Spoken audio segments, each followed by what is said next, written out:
What's good, HEXO traders and investors? It's Rod with Power Group. Welcome back on the Pursuit of Wealth. It's Tuesday, June 14th, second HEXO video today. We just received their Q3 2022 earnings. They were just released. It's an earnings miss, unfortunately, in terms of revenue and EPS. I even mentioned in the Power Group private community that we could see some bad earnings because of the Tilray deal getting revised, and that's exactly what happened. We saw a pretty big miss in terms of analyst estimates, which I'll bring up here in a second. Before we get to it, though, make sure to smash the like, help support me in the channel. If you're new here, it doesn't cost you anything. You can subscribe and tick the bell. You'll be notified on any future updates. Diving into today's content. So I did a video earlier today. If you haven't seen it, HEXO Tilray agreement amended. In my opinion, this was better for Tilray, not so great for HEXO, but at least we know Tilray was going to buy HEXO, offered to buy them back in November, and HEXO turned it down for I think $2 or $3, and they ended up turning it down. So this is better. The fact that they're going to own about 50% of the company is better than owning no percent of the company, but it's another vote of confidence that Tilray's still not giving up, even though HEXO won't just bow down to a buyout. Tilray is still trying their best to gain a piece of the pie, and that's just another vote of confidence that HEXO is one of the best opportunities out there. And personally, I think it's the best MJ company with the best fundamentals, and when you're the best, everybody wants a piece of the pie. So I would encourage you to go check out this video if you haven't looked at it already. But in case you're unaware of how to access these financials, just go to hexocorp.com.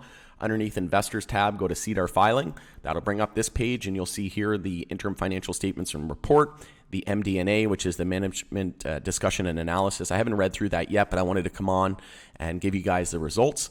And if we bring up the interim financial statements, you'll see here, if we scroll down to the condensed interim consolidated statements of the net loss and comprehensive loss, you'll see that net revenue was $45.569 million. And in terms of net loss, it was negative 0.34. When you see these parentheses, that just means that it's negative, right? So big miss in terms of EPS and revenue. There was also an impairment charge, which I know a couple people in the Power Group community were surprised by. Hopefully this is the last impairment charge that we do see, but we did see a huge improvement from EPS from last quarter to this quarter, which is a little bit of a silver lining in it all. Anybody has read this, let me know, and let me know also your thoughts and opinions on the results. Again, I mentioned in the Power Group private community that we could see earnings miss and not be that great because of the fact that Tilray deal, the amendment got redone and more unfavorable for Tilray, and this is evident of that, and it's exactly what happened, right? So a lot of people are hoping for for a big beat, myself included. But then after that Tilray amendment happened, that gave me, I was skeptical, and it ended up being exactly the case. I mentioned it probably about an hour before these earnings came out, that earnings might not be that great. So in terms of analyst estimates, they were expecting 52.2 million in terms of revenue. So pretty big miss there. And EPS was forecasted at negative 0.045 and it came in at, like I said, negative 0.34. And pretty big miss in terms of EPS and revenue. But like I said, the silver lining here is EPS was negative 1.94 last quarter. So a big improvement from last quarter after that impairment charge that we got hit with again. Hopefully that's the end of the impairment charges. But like I said, not surprising after that Tilray deal got renegotiated, and we're starting to see a little bit of an improvement. But again, we know that April sales were extremely strong, so it must have been February and March sales were just absolutely atrocious. But we know that they have 50 new drinks with Trust coming out. We know that they have a new CPG partner that's due any time. They said that their first edible would be released to the SQDC at some point between now and the end of summer. So again, that's going to be a whole other category and revenue from different products. We know that they just released the Reddy's Plus. They just released the new HEXO straight edge pre-rolls as well, and they're not even available in all of Canada yet. So in my opinion, with the broader market in the state that it is, with the state of the MJ market with no end in sight, we need something like safe banking. And even if these earnings were fantastic, it probably wouldn't have mattered a whole lot, right? So that's why I said I wasn't really focusing too much on these financials this quarter. And HEXO forecasting profitability at some point between now and the next 4 quarters. So once the Tilray deal goes through, they'll have access to $282 million in cash, which is far which far exceeds their current market cap of 160 million, and they'll have more in annual sales than their current market cap. So that's some great opportunity if they do turn a profit in the next 4 quarters. Again, I think everything's going to be fine, but we will see the Tilray deal close at some point next month. It's tentative for July 15th. Again, let me know if there's anything else that stands out to you, what your thoughts and opinions are.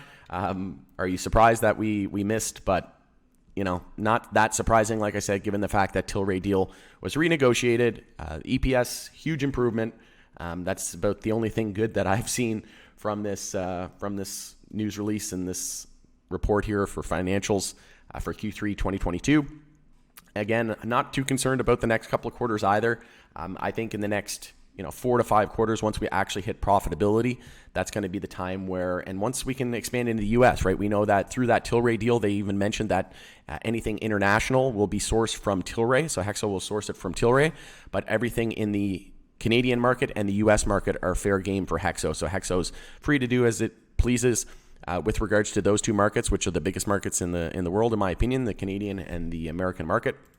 So that is good to see. Again, let me know in the comments below if you expected this. Again, I mentioned about an hour before the earnings came out that we could potentially see some earnings miss and some pretty bad numbers because of the fact that the Tilray deal got renegotiated. And that's exactly what happened. Again, I think we all could have expected better, but right now at the state of the market and the broader market and the sector, it's just not going to matter. We need something like safe banking that is gaining traction. I think that there's a good chance that it passes this year with about an 80% chance. And a lot of people are asking what my price prediction is for HEXO. Generally don't like to give price predictions, but I would say $1 to $2 is possible if the CPG partner gets announced soon, Tilray deal goes through, and that we could potentially even see an entry into the California market through that special purpose vehicle after that fact. So just based on those catalysts alone, I think $1 to $2 in the near-term future is possible. But if we do see safe banking approve into the fall, I think there's a good chance we could see $2 to $3 on HEXO leading into the fall. Let me know in the comments below if you agree with me. Always love hearing from you. Appreciate you tuning in on another episode of Pursuit of Wealth. Again, not a lot to be desired, but I do think that once HEXO achieves profitability over the next 4 quarters, once they really start to get all these synergies from the Tilray deal and all of the acquisitions that they just made, we're going to see better days ahead. If you could smash the like one more time on your way out, I would appreciate it, and tick the bell. You'll be notified on any future updates. Thanks so much for joining us again on the Pursuit of Wealth, and we'll see you in the next video.